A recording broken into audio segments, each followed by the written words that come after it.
பாலை தண்ணியில் கலக்க முடியாதுன்னு சொன்னால் உங்களால் நம்ப முடியுதா? ஆமாங்க. பாலை தண்ணியில் கலக்க முடியாது.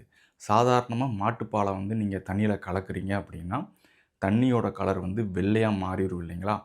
ஆனா, கடலுக்குள்ள வந்து பார்த்தீங்கன்னா, திமிங்கலங்கள் வந்து பால் குடுக்குது அப்படின்னா, தன்னோட குட்டிகளுக்கு பால் குடுக்கும்போது டைரக்ட்டா அது வந்து ஃபீட் பண்ணாது.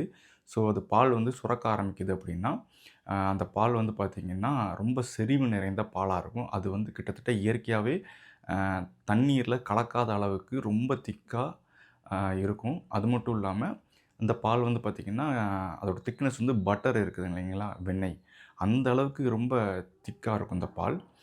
அதனால வந்து அந்த பால் அவ்வளோ ஈஸியா வந்து கடல் நீரோட கலக்காது.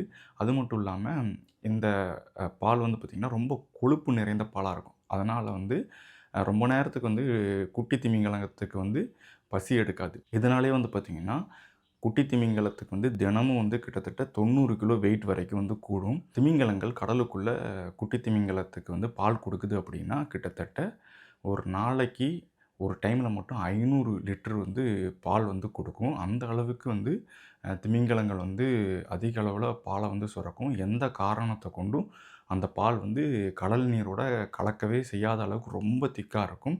இந்த தகவல் உங்களுக்கு பிடிச்சிருந்தா மறக்காம லைக் பண்ணிருங்க. அப்படியே நம்ம சேனல ஃபாலோ பண்ணாதவங்க ஃபாலோ பண்ணிக்கங்க.